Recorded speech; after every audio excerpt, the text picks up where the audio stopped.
Regan Slaymaker for International Boxing News. I have the pleasure to be joined by Kevin Lilley at the Newlands Gym. Kev, I mean, good morning. I'm just finished 10 rounds of Nina and Lauren Parker sparring as well. How is that for you, mate? Yeah, it's a great spar. They've been sparring for a couple of years now. It's always a good spar. I know her coach very well as well. Yeah, and Lauren's doing good things. She's come on really well.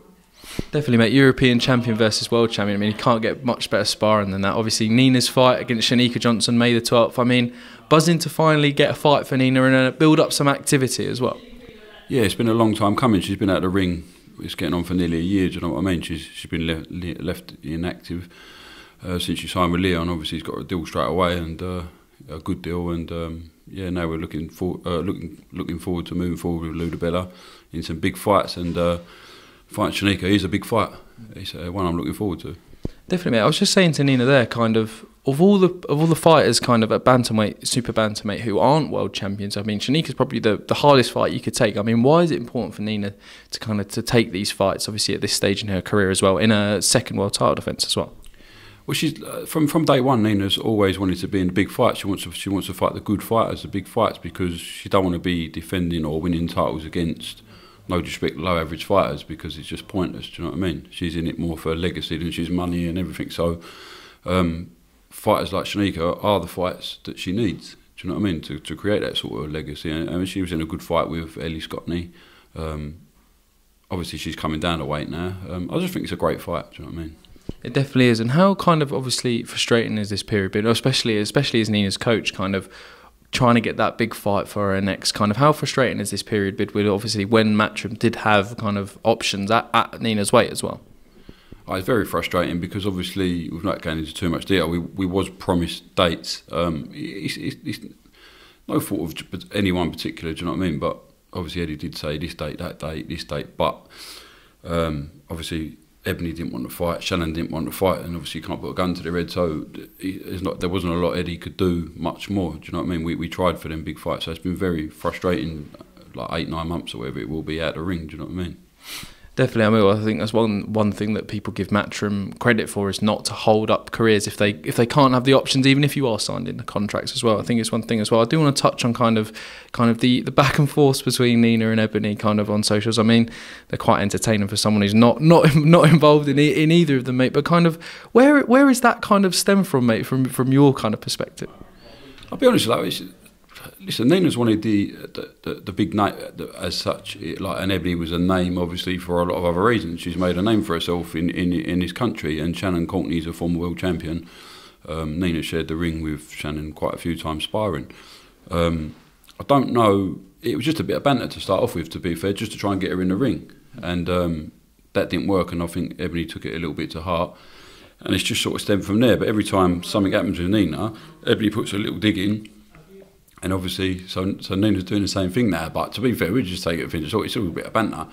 I knew from day one Ebanie would never step in the ring with Nina. It was never going to happen. I know Ebanie keeps going on, I'm the big money fight, I'm this, that and that's why everyone wants me. I know what Ebanie earned in her fights. She's never earned big money in any of her fights. It's just falling in the public. Like, there's no big payday. Nina was contracted for her money. She will get her money no matter what. So it don't matter if she fights Joe Bloggs, Ebanie Bridges, Shannon Courtney, she was getting her money. It wasn't no bigger money. She just wanted that fight. Ebanie just didn't want it. Do you know what I mean? Listen, we spoke to her, and she was never ever going to step in a ring with her.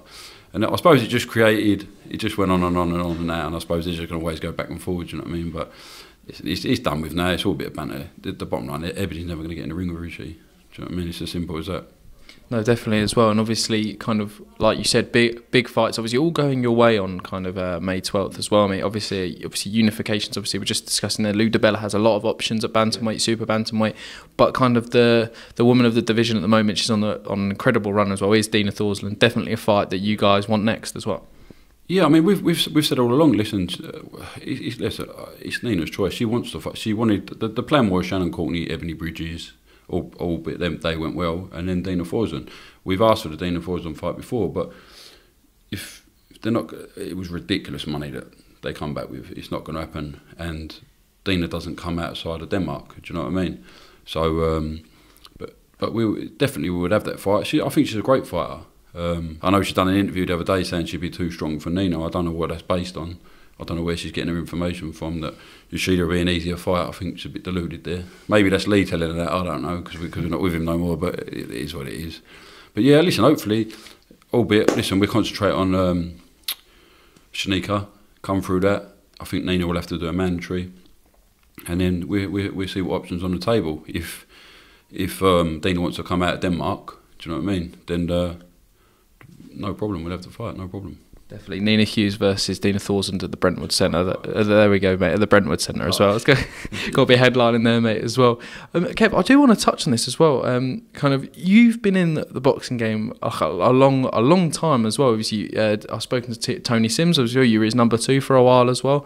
But kind of, I do want to touch on that. Kind of, how did you start your boxing career and then get to where you are now as well, mate? Well, I boxed amateur as a kid. I had a fair few fights, like I boxed with Kevin Mitchell and Nicky Cook, a lot of good, like Colin Lyons, like former British champion, Nicky Cook, former world champion, Kevin Mitchell, and I worked his corners as well. I started on Church and on Park with them. Funny enough, Kev's back there at that gym now. And then I had a few years out, just doing whatever I was doing outside of the ring, do you know what I mean, being an idiot. And then I came back into boxing after a rough few years, to be fair. I went through a lot of shit. And then just got me act together sort of thing. I started doing MMA for a couple of years. And then just slowly got back into boxing. Had about 5 or 6 unlicensed and thought, right, I want to go pro.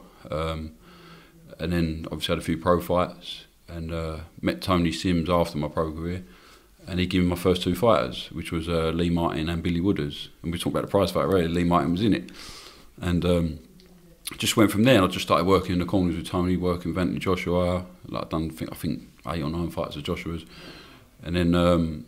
Few years down the line, I was with Cole Greaves doing shows with him for a while with Billy Wooders-Lee and all these. I had about 10 fighters at the time after Tony gave me the first 2, and then Tony asked me to come in with him, and then just went from there. And the next thing you know, I'm travelling the world and all the big shows. I'm training top level fighters. Done a lot of work with Ricky Burns when he became a 3-8 world champion. Done a lot with Martin Ward, Felix Cash, John Ryder, all of them boys. I trained for a good few years with Tony, and got a lot of experience. So I'll always be grateful to Tony. Do you know what I mean? He's done a lot for me in the sport and put me where I am now. But at the same time, I'm sort of coming to the end now. Do you know what I mean? I've sort of after Nina, I'm going to be retiring from the sport. Oh really? Why do you think that, mate? Obviously boxing coaches kind of they do kind of stay in the sport for a long time. But why is that your decision? Do you think? I think just I've been 15 years now. I think as a trainer, just got a lot of injuries. My heart just ain't in the sport like it used to be.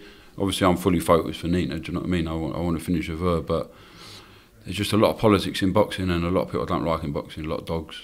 There's a lot that goes on that people don't see, do you know what I mean? And they think, well, these fighters are only like, I feel like fighters are a bit of meat, and that's the way they're treated. It's as simple as that. You lose a fight or 2 and then you show them the door, do you know what I mean?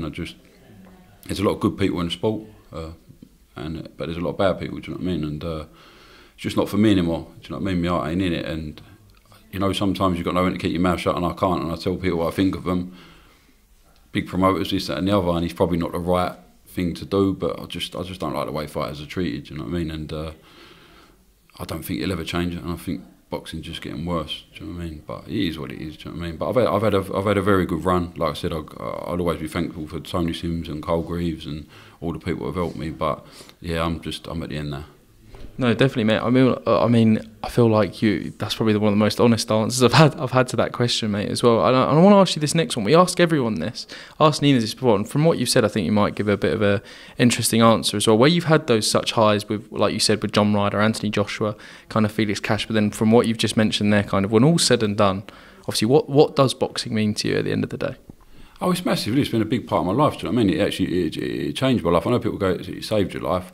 It sort of did to an extent with me, because going back quite a few years back, I was getting involved in drugs and sniffing cocaine all the time and getting pissed up all weekend. Do you know what I mean? This was after the amateurs, like obviously not when I was boxing amateur, and just trying to be someone that I weren't. Do you know what I mean? In a pub every day and just this, that, and the other, and then suffered bad with panic attacks and obviously my mental state and everything. Do you know what I mean? A lot of people I don't really talk about it, but I went through a lot for years. And antidepressants, and Yeah, I've never told anyone this, to be fair. Do you know what I mean? Yeah, went through like this and having brain scans, seeing psychiatrists, and like, so my head was fucked basically for a good few years, and then I got back into sports, like I said, went into MMA, moved out the area I was in, and yeah, boxing sort of changed my life. So it'll always mean something to me. And I've had some massive highs. I've trained all the fighters. I've trained with Tony. I've had Southern area since I've been on my own, Commonwealth, Southern area, WBA International. Danny Dignam headlining in Vegas for the world title. It didn't go his way, but still, I took him from the amateurs to that. Nina, she's the fastest British fighter in history to win a world title. I know it's women's boxing. Everyone's going to go, oh, but she still won it. She's won a Commonwealth. She's won a WBA International. So I've had some massive highs, and I've had some massive lows as well. You know, like with Danny, because I'm quite close with Danny Dignam. When he got stopped, that was horrible. Do you know what I mean? One of my other fighters got beat the other week. It's a massive part of my life. Do you know what I mean? It's like I said, massive highs, massive lows, but I've had a great run. You definitely have, mate, and thank you for your honesty as well, Kev. Like, I'm so glad that you got back into it, because the run you've been on with Danny, kind of with Nina as well. I feel like, I know you said it's just women's boxing, but to win a world title in I think 5 fights, I mean, is a massive achievement, and a lot of credit should go to you, mate. So I think I'm glad that you come into boxing, mate. But that was my final question, mate. And Kevin Lilley, thank you very much for your interview, mate. Cheers, mate.